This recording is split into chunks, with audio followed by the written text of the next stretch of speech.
Niteka n'umunezero ntangere vyo gusubira kubana namwe banywanyi bacu mubana natwe mu makuru n'ibiganiro vya misi yose tubandanya gushikiriza kuri nombonesha kure yacu kandi yanyu muhuza TV.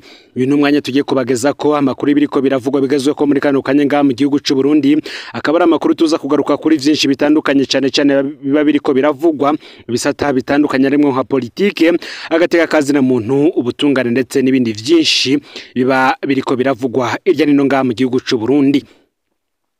Bamwe bati hari ingendo mbi y'abategetsi bo hejuru yo guhonya abagwizatunga kubanyaga ivyabo ndetse no kubanyuruza bakabugwa irengero, bamwe bakicwa imiryango ntinaronswe ibiziga vyabo.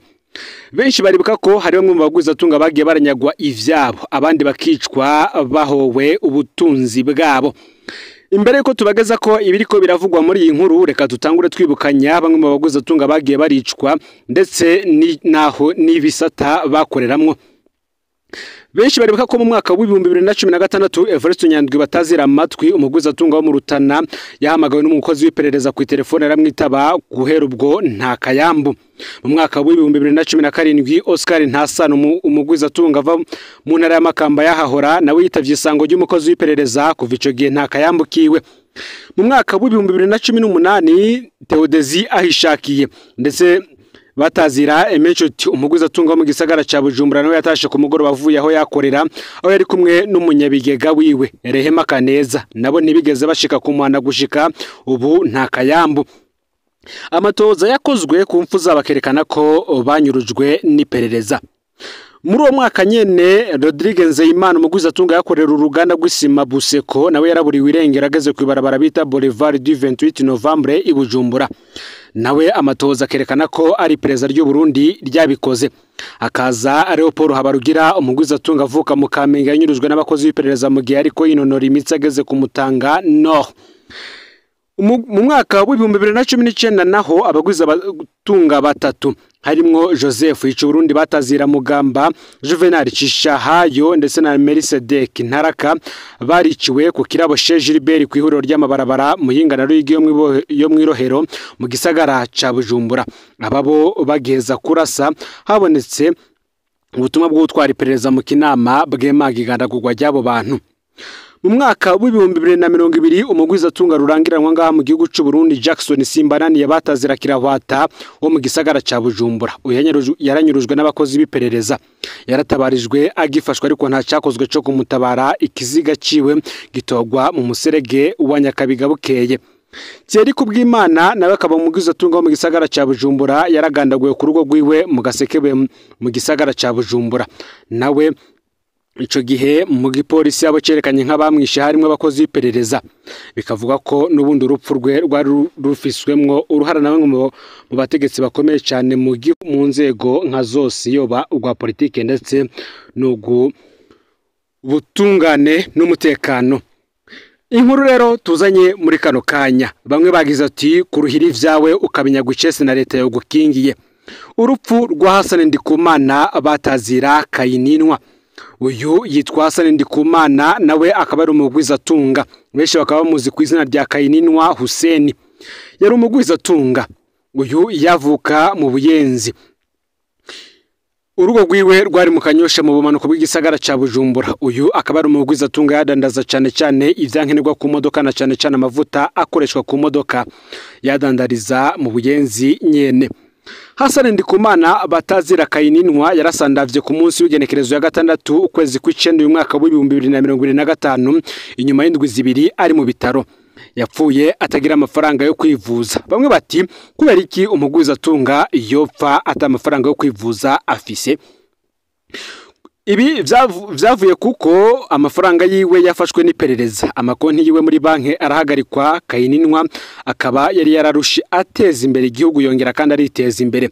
Uyu bikaba bizwi ko yari umuntu w'umutunzi ariko apfuye ivyo biriyakuye bidashobora kumufasha.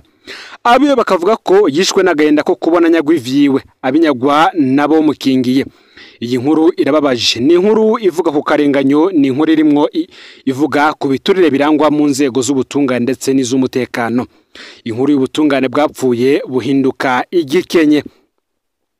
muti uyu mugwizatunga Hassan Ndikumana batazira Kayininwa Hussein yoba yimezite. Amakuru twaronse akavuga ko ibihe bibiri bidasa Hassan Ndikumana yafatiwemwo ariko yose agahuriza ku kungene yanyazwe ivyiwe. Umwe mu bapfunganywe mu iperereza SNL yatubwiye ko Kayininwa yafashwe amaja muri gitugu tumwaka w'2024. Yagize ati ico giperereza ryari ko rirafata abavunjayi kandi ntiryafata barya bato ryarondera abo barya bakorera. Barafashwe ku bwinshi barazanwa muri documentation. Ico gihe baranyazwe amafaranga menshi cyane. Ico gihe yambwiye ko bamutwaye miliyoni 100 n'imodoka nshasha ya voiture Toyota Probox yaheruka kugura. Yaramaze indwi zibiri muri documentation baca bamujana mu mpimba cyo kimwe na bagenzi we. Mu mpimba namusanzeyo. Kugira abo bavunjayi bare kugwe batanze amafaranga menshi cyane kwa procureur. Hari n'igihe bari bagomvye kubarekura haca bamwe umwe muri bo yagira ajane n'umuryango muri Canada aja gutanga yasumba ayabandi bari batanze mu ntumbero kugira bamunyarukirize ntacegwe indege. Ivyo vyatumye rero nabandi batare kugwa bose babasaba gutanga ayandi menshi nkuko wa mugenzi wabo yabikoze. Munyuma bahavuye bahabwa liberté provisoire. Rero jewe sinamenye nimba baramusubije imodoka yiwe numiwe nsomye ko yapfuye. Ingwara ya hypertension yarayisanganywe. Iyo yibutse ivyiwe bamunyaze ibipimo vyahora biduga. Muri documentation bikagorana ko aronka umuti.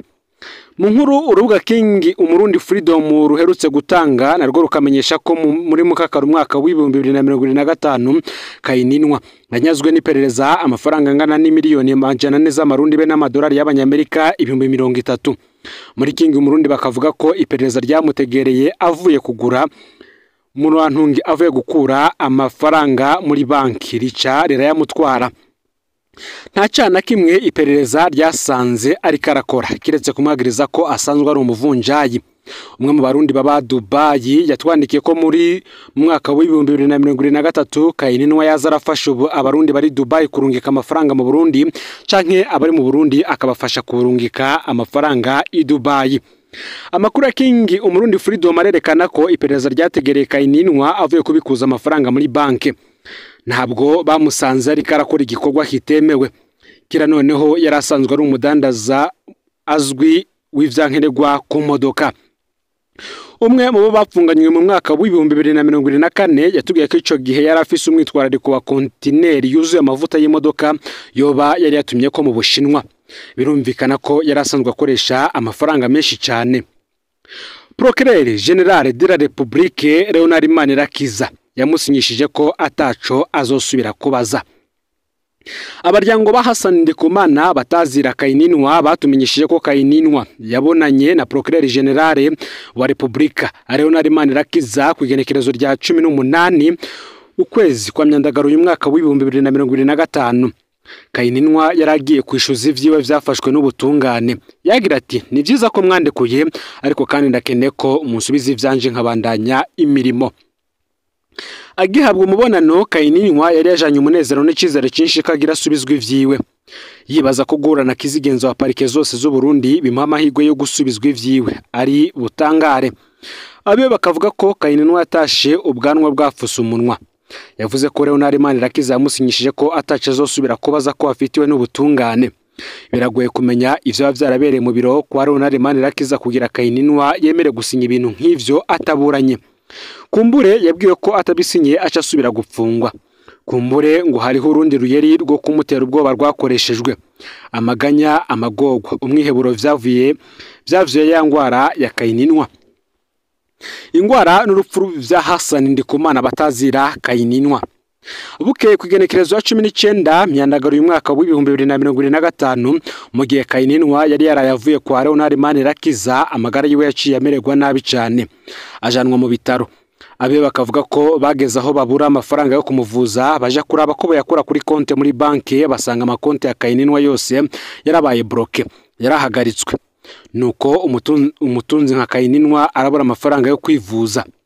Hassan Ndikumana batazira Kayininwa yahavuye asandaba ku igenekerezo ya 6 ku kwezi kw'icenda uyu mwaka w'2025 ahitanywe n'ingwara ishobora kuba yaravuye ku mubabaro mwinshi yagize avuye kwa Leonard Manirakiza Bukeye kandi ku igenekerezo y'indwi ukwezi kw'icenda uyu mwaka Hassan Ndikumana nibwo yashinguwe.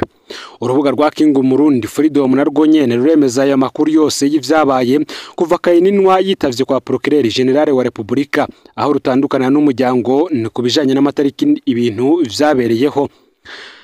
Iyi nkuru irababaje cyane kumva umuntu anyagwivye n'abakozi b'iperereza atacana kimwe bamusanzemwo. Uyu kandi siwe mugwizatunga wa mbere banyaze gutya, benshi bashima kunuma ariko imitima yuzuye agahinda.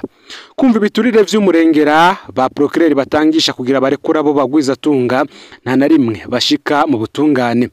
Ivyabo vyama bihezwa n'ibiturire gusa. Ngo urudandaza rukomeye mu butungane. Kumva Procureur General wa Republika kuri ibikorwa bishimangira kunyaga abagwizatunga na kamaramaza. Uyu kandi iyo benshi baravye ibikorwa vyiwe baribuka ko Leonard Manirakiza yabonetse imbere y'abarundi muri Nzero umwaka w'2024 afukamye semerera ngo niyo yashika imbere y'Imana yifuza ko atamurundi numwe azomwagiriza ko yamurenganije. Ese vy'ukuri ni yashika imbere y'Imana agasanga Hassan Ndikumana batazira Kayininwa uriki? Ni kibazo benshi ibibaza. Mu yandi makuru kandi nkuko hari vyinshi vyagiye biravugwa cyane ku mayeri akoreshwa ni perereza nazo tukazogenda tubigaruka ko buke buke, gusa hano reka tugaruke kuri zimpanuro zijanye namwe mu mayeri y'iperereza rikoresha kugira ngo rifate bamwe mu bo riba ryipfuza gufata. Mu kiganiro ishiramwe Fokodi yatunganije ku munsi w'Imana w'indwi iheze kijanye n'amayeri be n'imitego vy'iperereza, hari impanuro zihambaye zatanzwe. Hano tugira tugaruke kuri zibiri gusa zishobora kugira abo zifashije. Igihe cyose ufungiwe politike bazogushirako maneko mupfunganwa. Hari benshi bagwa muri uyu mutego. Iyo umuntu afatiwe ibibazo vya politike bikomeye, iperereza riguma rikeneye kuronka amakuru y'ibanga y'uwo muntu. Niyo mpamvu rishariza n'undi muntu rifungira hamwe n'uyo muntu kandi nawe nyene akazumengo ariko ararenganywa. Muraheza mugasangira amaganya, murasangira kabise n'agahiye mu gasho, mugasangayo n'umupolisi cyangwa umusirikare abafasha mu mpisho ivyo mukeneye. Umupfunganywe ashobora no gukubitwa kukurusha kugira umwizere. Ikiba kimuzanye no kugukuramwe amabanga yawe agahabwa abatwara iperereza. Uti ni wapfungirwa mu gasho k'iperereza rya gisirikare, mu gasho ka SNL ukabuzi ko ari ibanga ubise ryawe, uramenya ko urya bakuzanira ngo mupfunganywe ari ijisho n'ugutwi ivy'iperereza. Ni wafatwa kandi nimwafatwa musangiye dosiye ya politike muri benshi, muramenya neza ko muri mwebwe harimwo ubujejwe gukorera iperereza. Ngo vyama bimeze gutyo ntuze wihende ngo vyerekeye yindi dosiye. Izo nyene urimwo hariho ugukorera iperereza. Uri mu ba MSD bafashwe igenekerezo y'umunani ukwezi kwa gatatu umwaka w'2014. Uri mu bagirijwe kudeta y'umwaka w'2015. Uri mu bareze tabara batanzwe n'u Rwanda. Uri mu baseneri bafatiwe igihe kimwe, uri muri dosiye ya Bunyoni n'ibindi. Menye neza ko harimwo wabaye muri dosiye yanyu yakorera iperereza. Kenshi kandi ngo muzobona ikintu kimeze nk'igitangaza, uwo muntu we akezwa akarekugwa canke agacirwa umunyororo muto cyane kugira ngo aca sohoka, canke hakaba ibindi bintu vyo kumworohereza bidatahuritse mu gihe mwebwe atagahengwe muronka. Abapfungiwe politike ngo mweme muzi ko mu mabohero ariho hambere iperereza rikorera. Mwamwe mwibuka ko iperereza ritazigera rikoresha urya winuba iyo hageze kukuneka, izokoresha ujya mwegeranye, ujya utashobora kwibaza. Impanuro nimwe, gumya ibanga ryawe. Ngo nimba warahunze, hindura telefone wakoresheje mu kugurura imbuga zawe. Hari abantu benshi bari hanze bahunze canke bariyo kuzindi mvo ariko bakoresha cyane imbuga ngurukana bumenyi. Benshi bageze hanze bari bagira ugasanga nimero ya telefone wakoresha mu Burundi niyo ugifatanye na Facebook yawe, Twitter yawe, Gmail yawe, mbere na WhatsApp yawe. Ngo wamebuka ko uwo bazoha carte SIM ya nimero wahorana mu Burundi azoca ronka ububasha bwo kwiba izo mbuga zawe zose. Bibuke kandi ko mwiperereza bashobora kuja gusaba irya nimero wahora ukoresha ukiri ngaha mu gihugu c'u Burundi. Ivyo akaba ari mwe vyatangajwe mu kiganiro shiramwe Fokodi ryatunganije kugira ngo rikebure bamwe mu Barundi cyane cyane kubirabana nibiba biriko biravugwa ku mayeri akoreshwa n'iperereza kugira ngo rifate abo riba rishaka. Muri komine Ntahangwa abahagarariye amatora y'abakuru b'imitumba bamenyesha ko bibwe udufaranga twabo. Hari kwigenekerezo 11/0 murantunge Nyakanga uyu mwaka bamwe mu bahagarariye amatora muri komine Ntahangwa barahembwa amafaranga ajanye n'igikorwa bakoze. Icabatangaje n'ingene basinyishijwe amafaranga arenga yo bahawe mu minwe, bakabaza ko abatwara se nibo babazi ubwo busuma. Umwe muri bo yanditse ati: mwiriwe, akamaramaza k'ivyaraye bibaye kwigenekerezo ya 11 Nyakanga uyu mwaka mu guhemba abacungereye amatora y'abakuru b'imitumba muri komine Ntahangwa mu mazone 4 yarasigaye: zone Gihosha, zone Benga, zone Kinama na zone Cibitoke.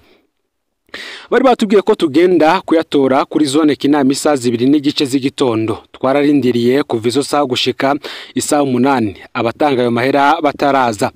Ako gahembo kari gategekanijwe uku gukurikira: Perezida wa Bureau de Vote yari guhembwa 35,000, umumambure wa Bureau de Vote yari guhembwa amafaranga 30,000. Abahemba bashize isaha 9 batubwira ngo bagize manka y'imiliyoni 5, ngo kubw'ivyo rero twese duca duhembwa 29,000, yaba umuperezida wa Bureau de Vote canke umumambure wa Bureau de Vote. Icadutangaje rwose n'ingene hageze gusinya twemeza ko duhawe 35,000 ndetse n'30,000 vy'amafaranga y'amarundi. Uti mwumve namwe kano kamaramaza, mbe bagize manka nitwebwe duca tuyiriha? Umukuru wa sesi Ntahangwa yobazi ivyo bintu. Ese umukuru wa sepi Bujumbura yoba aza ko kamaramaza? Umukuru wa seni yoba bizi? Turasavye mudufashe kubishira ahabona. Prosper Ntahurwamerera arongoye seni yokurikirana kino kibazo hamwe yoba nawe atavyo asanzwe azi.